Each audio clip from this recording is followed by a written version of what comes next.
Au Mali, les attaques se multiplient, Al-Qaïda fait monter la pression. Après le nord et le centre, l'est et l'ouest semblent être dans le viseur des groupes terroristes, comme le groupe de soutien à l'islam et aux musulmans, Jessim, Jinim en arabe, affilié à Al-Qaïda, qui ne fait que revendiquer les attaques. On se souvient encore de l'attaque du bateau Tombouctou au nord du Mali le 7 septembre, qui avait fait un bilan provisoire de 45 civils et 15 militaires tués. Une attaque qui a été revendiquée par un groupe affilié au groupe Al-Qaïda. Le 8 du même mois, une attaque kamikaze contre le camp de Gao avait été enregistrée, suivie de celle de Bourem, de Léré, le 17 septembre 2023, ou encore celle contre l'emprise d'Acharan, le 27 septembre dernier. Dernier fait d'armes marquant, l'attaque contre la base des FAMA située près de la localité de Mourdia. Plusieurs soldats maliens ont été tués, selon plusieurs sources locales sur l'AFP. Les récentes attaques, bien que leurs résultats soient modestes compte tenu des moyens déployés, ont prouvé le haut niveau de coordination du Jessim et que l'Alliance n'était pas qu'une simple coalition de groupes disparates, estime Eileen Sebia, chercheur au sein du Armed Conflict Location et Event Data Project. Depuis janvier 2023, des groupes armés islamistes ont perpétré des meurtres à grande échelle, des viols et des pillages dans des villages des régions de Nara, Kita et Nioro du Sahel, forçant des milliers de personnes à fuir ces régions. Le 21 avril dernier, le Jessim avait également revendiqué une attaque perpétrée le 18 avril 2023 qui a tué le chef de cabinet du président intérimaire du Mali, Oumar Traoré, et 3 autres personnes à Nara. Dans la nuit du 24 au 25 septembre 2023, la gendarmerie du village de Mourdia, dans le cercle de Nara, a été attaquée par des individus lourdement armés. En avril 2023, le poste des eaux et forêts de Diangouté Camara, dans le cercle de Diema, a été attaqué et incendié par des individus armés. Les forces armées maliennes ont repoussé avec succès une attaque terroriste complexe menée dans la matinée du mercredi 28 février dernier contre des unités chargées de sécuriser les travaux de construction de la route de Kuala-Mourdia-Nara dans la région de Nara. Selon un communiqué de la Direction de l'information et des relations publiques des armées, DIRPA. Une double attaque a fait de gros dégâts matériels à Didiéni dans la nuit du dimanche 8 au lundi 9 janvier 2023.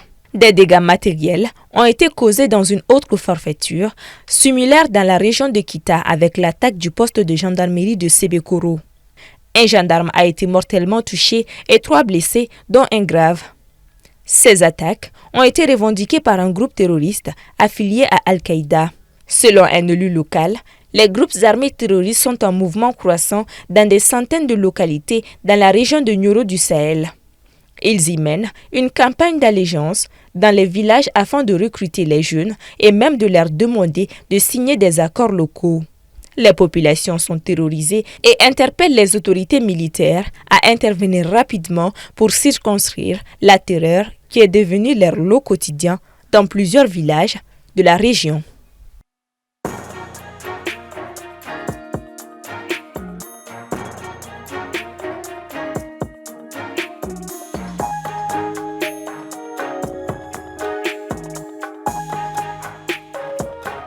Le colonel Alpha Yaya Sangaré n'est plus libre de ses mouvements. Les raisons officielles de son arrestation ne sont pas encore dévoilées, mais elles coïncident avec la sortie de son livre à polémique. Le colonel Alpha Yaya Sangaré a publié fin 2023 un livre de 400 pages intitulé « Mali, les défis du terrorisme en Afrique », qui a fait l'objet d'une séance de dédicace le 24 février à Bamako et dont certains passages ont provoqué le courroux des autorités de la transition. Dans cet ouvrage, cet officier de l'armée malienne évoque des exactions que l'armée aurait commises sur des civils. Depuis 2016, les forces de défense et de sécurité se sont livrées à des exactions à l'encontre des personnes accusées de faire partie des groupes terroristes, a-t-il écrit dans cet ouvrage de 400 pages. Les passages du livre mettant en cause les forces de défense et de sécurité dans le contexte de la lutte antiterroriste ont suscité le mécontentement des autorités de la transition. Dans un communiqué diffusé ce vendredi 1er mars 2024, le ministère de la Défense et des anciens combattants du Mali exprime ses regrets quant aux propos tenus dans certains paragraphes du livre du colonel Alpha Yaya Sangaré, un officier des forces armées maliennes, publié le samedi 24 février dernier. Le ministre de la Défense rejette les fausses accusations attribuées au FAMA, se dissociant de toute prétendue incrimination grave, tout en annonçant des mesures contre l'auteur. Il souligne dans les 10 communiqués que la procédure et le processus de validation de la publication de l'ouvrage n'ont pas été respectés. Par conséquent, le ministre chargé de la Défense tient à rassurer la population que l'officier sera soumis à la réglementation en vigueur. Présent à la cérémonie de dédicace du livre, le ministre d'État, ministre de l'administration territoriale et de la décentralisation, le colonel Abdoulaye Maïga, a également pris ses distances dans un communiqué officiel et se désolidarise du contenu de l'ouvrage. Dans son ouvrage, le colonel Sangaré y cite notamment des rapports d'organisations internationales de défense des droits humains documentant les abus de l'armée lors d'opérations antiterroristes.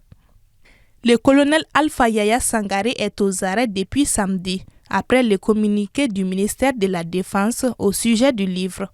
A déclaré à l'AFP une source militaire sous couvert de l'anonymat.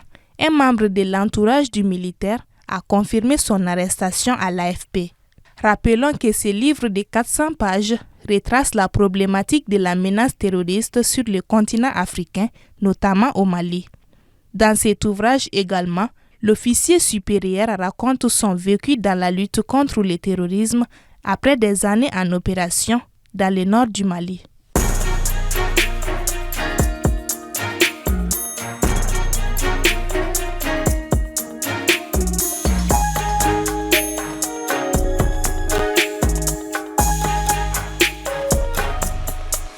La réunion du 22 février 2024 a révélé l'existence de 2 camps au sein du M5 RFP. La première déclaration, signée par l'imam Oumarou Diarra, évoque l'interruption de la réunion par les forces de sécurité et la destitution de Boubacar Traoré au poste de premier vice-président.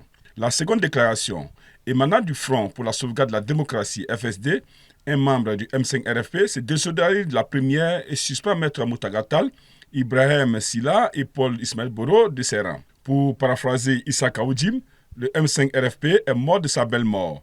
De quoi s'agit-il réellement? En effet, la dissidence actuelle qui se dessinerait au sein du M5 RFP au bord de l'explosion a donné un regain d'intérêt à certains membres fondateurs qui ne partageraient plus la vision du président du comité stratégique, en l'occurrence l'actuel Premier ministre Dr Choguel Maïga, et seraient décidés de mettre en branle des stratégies de récupération du mouvement des mains de ce dernier et de son clan. Choguel Kokala Maïga, président du comité stratégique du mouvement de 5 juin, Rassemblement des forces patriotiques et actuellement Premier ministre, semble adopter désormais une posture offensive face à la division au sein du mouvement.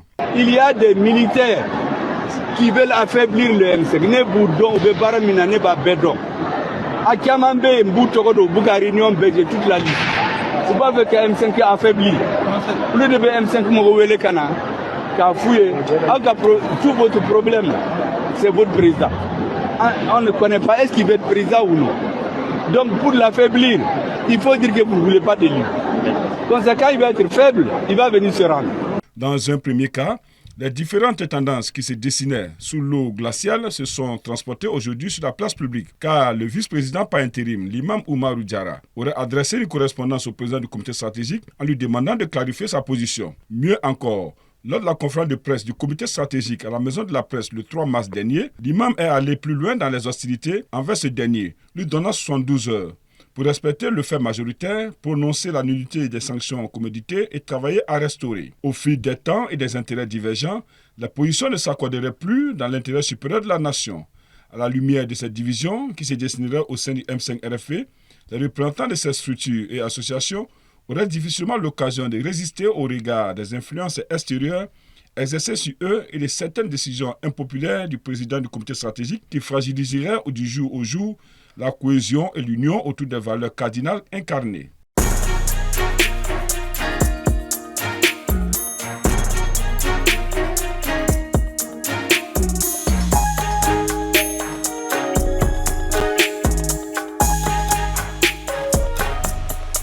C'est hier dimanche 3 mars qu'un communiqué officiel du tribunal de grande instance de Ouaïgouya, au nord du Burkina Faso, est sorti sur l'attaque. Les attaques ont été commises le même jour dans les villages de Komsilga, Nodine et Soro dans la province du Yatenga au nord du pays. Le bilan provisoire d'ensemble s'établit à environ 170 personnes exécutées, outre les personnes blessées et les divers autres dégâts matériels connexes, mais aucune précision ou affirmation sur les auteurs des attaques. Dans son communiqué, le procureur a lancé un appel à toutes les personnes qui disposent d'éléments ou d'informations sur ces faits à les communiquer au parquet ou à la police qui a instruit une enquête aux fins d'élucider les faits. Ces attaques de 3 villages du nord sont distinctes de celles intervenues le même jour contre une mosquée de Natiabouani et une église à Essakan village au nord du pays. Ces attaques ont aussi fait des dizaines de morts selon l'AFP. Cependant, aucun bilan officiel n'a été communiqué sur ces attaques.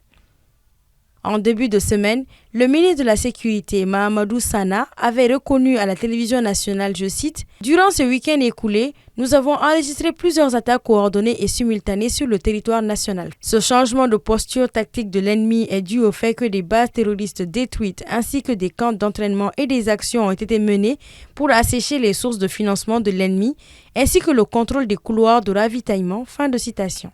Le Burkina Faso, dirigé par Ibrahim Traoré qui a pris le pouvoir en 2022, est confronté depuis 2015 à des violences djihadistes attribuées à des mouvements armés affiliés à Al-Qaïda et au groupe État islamique, ainsi qu'aux représailles attribuées aux forces armées et leurs supplétifs qui ont fait près de 20 000 morts et plus de 2 millions de déplacés, selon l'Armed Conflict Location and Event Data Project, ACLED, une organisation non gouvernementale spécialisée dans la collecte, l'analyse et la cartographie de crises de données désagrégées sur les conflits dans le monde.